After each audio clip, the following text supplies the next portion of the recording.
Good morning and welcome into the Cowboys Report. Here's what's coming up on today's show with a little 30-ish hours, somewhere in that 28 hours until the trade deadline this year.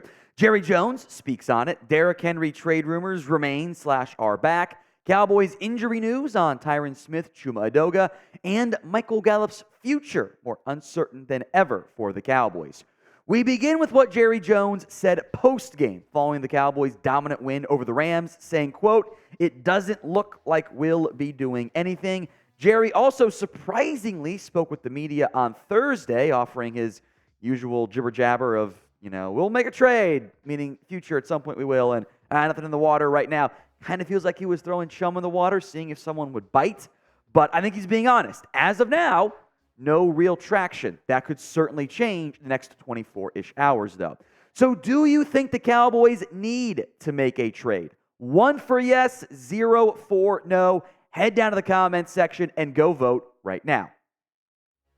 The Derrick Henry trade rumors continue to percolate, I'll say, around the Titans running back and the Dallas Cowboys. Now, Tony Pauline, who used to write for Pro Football Network, was a draft guy, and now is writing for Sports Keto, which, he's just not the most accurate guy. I'm sorry. He's not the most reliable person out there. I don't know what to tell you. He claims the Cowboys are a sleeper team in the race for Derrick Henry. As we'll get into, Tennessee claims they don't want to trade Henry. That might not be them telling the full truth, however. Here's what Pauline wrote. The sleeper team to be in the market for Henry are the Dallas Cowboys. The belief from many is they could end up in the NFC. Henry could end up in the NFC East with the Cowboys if Tennessee is willing to eat some of the money remaining on Henry's contract, estimated to be around $6.2 million. Now, Pauline says his sourcing is league insiders, which normally means people around the NFL who are taking their best guess, what they think might end up happening. And the element of the Titans eating money for the Henry trade makes me think this is not from the Titans organization, definitely not from the Cowboys organization, and more NFL execs, coaches, scouts, whatever, taking their best guess, which is often sometimes not the most accurate. Adam Schefter in particular has shot down Dallas' interest. Diana Rossini says the Cowboys have not called. If Tennessee calls Dallas, they'll certainly listen. But I'm not sure how much interest there is in the Cowboys in Derrick Henry, especially at what sounds like the cost is potentially for the Titans lead back. So would you trade for Derrick Henry? A lot more to come on this conversation and more on today's show. But if the ad comes here on YouTube, take advantage and go vote. Y for yes, N for no. Now, the Titans have intentionally leaked out that they told Derrick Henry they do not plan on trading him, but they wouldn't intend to do so. Jay Glazer and others, even kind of Schefter implying it too, that, that might have just been a leak from Tennessee to get teams to offer more, which would not be the first time that has happened in general. When it's teams not want to trade player, it means the offers have not been good enough. And the offers might not end up being good enough for Henry, who is still a very good running back, is no longer the king 5-yard per carry Henry guy that was the best back in the NFL, but he's still good. And the Cowboys' running game continues to have issues. They were better against the Rams, although they won that game because of a dynamic passing attack. It certainly seems like Mike McCarthy watches the show and he's doing more pre-snap motion. They're getting Lamb involved. Is he watching? I don't know. The issue is the Cowboys' ground game has not been that great. Both Pollard and Dowdle averaging under 4 yards per carry this year. I think it's an offensive line issue. And it seems like Jerry Jones agrees. Asked, hey, should you trade for running back? Is backfield a need for you? Jerry says, no, I like our backs. I don't want to dismiss anything, but that is not a pointed position of need at all. It's not on the radar. I believe the offensive line, injury is a factor in this, of course, as well, is the real problem for the Cowboys. Although they were better, a couple of decent chunk gains, relative to the 2-3 yards they've been averaging last couple weeks. I think offensive line, as we'll get into, is the main problem. And there's an interesting quote from Jerry on that as well in terms of the biggest need he sees for the Cowboys. We'll get to that, but first, today's show is made possible by Prize Picks. It is the easiest, Fastest and most exciting way to play daily fantasy sports. You are not battling thousands of other players with a 1% chance of making some money or whatever it ends up looking like there. It's just you against the numbers. No pros, no sharks. You just pick 2 to 6 player stat projections, hit a couple, and watch the winnings roll in. You can also mix and match NFL, NBA, NFL, college football, and MLB for at least a couple more games in theory. Here are my prize picks this week, and I'm a coward for doing it, but I have been riding the flex play, and it's been working. I got to get 2 out of 3 to get a 1.25 return. Got Bryce Young more than passing yards, Trevor Lawrence more than passing yards. Travis Kelce did not hit. Mahomes was bad.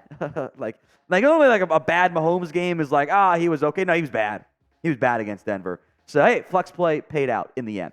Go to prizepicks.com/CLNS and use code CLNS for a first deposit match up to $100. That link will be in the comments section and the description of today's show. But again, folks, it's prizepicks.com/CLNS and use code CLNS. Let's talk injury news now for the Dallas Cowboys. Chuma Edoga left the game with an ankle injury. The Cowboys feel it is a low ankle sprain. We'll get some more MRIs and testing done today on that front.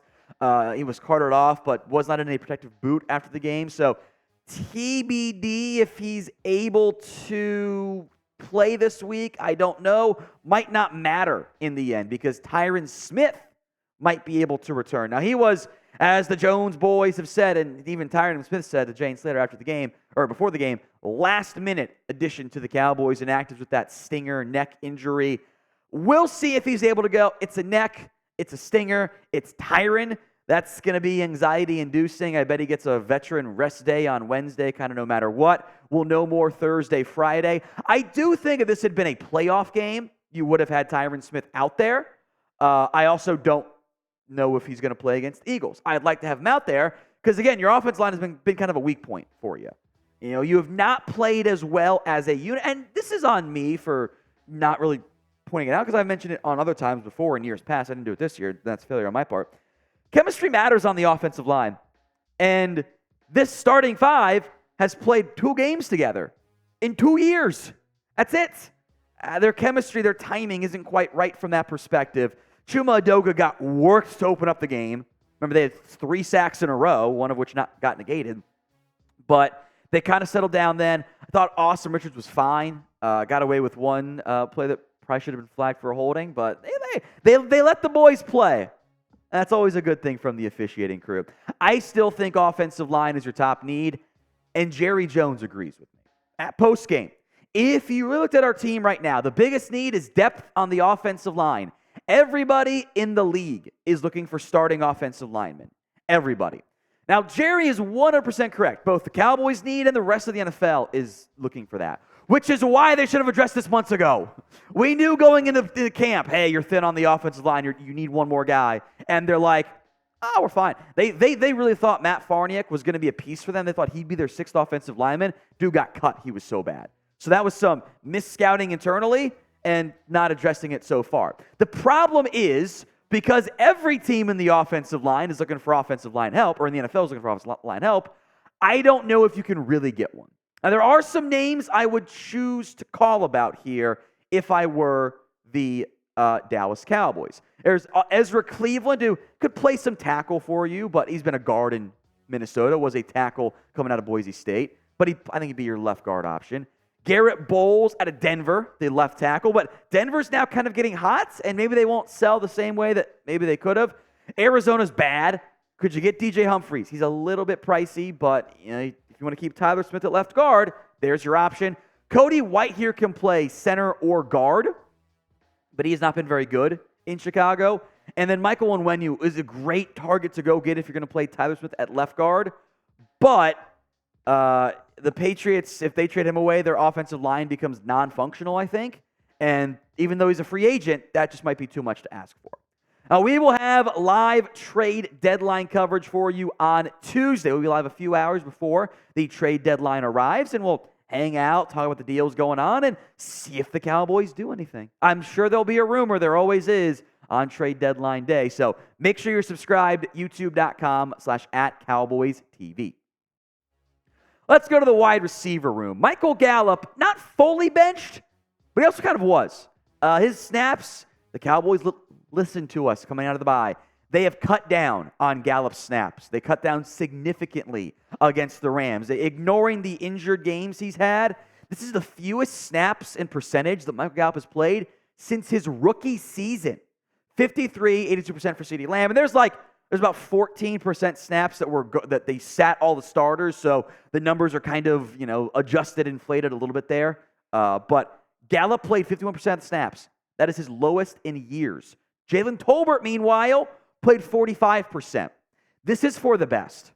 It is time to not feed Michael Gallup so much. If you're power ranking your options as pass catchers, I'd rather feed CeeDee Lamb. I'd rather feed Brandon Cooks. I'd rather feed Tony Pollard. I'd rather feed Jake Ferguson, who, by the way, has not had an incomplete pass his way since the Cardinals game from Dak Prescott. Stop feeding your fifth best option. There's no reason to do it. He can still play.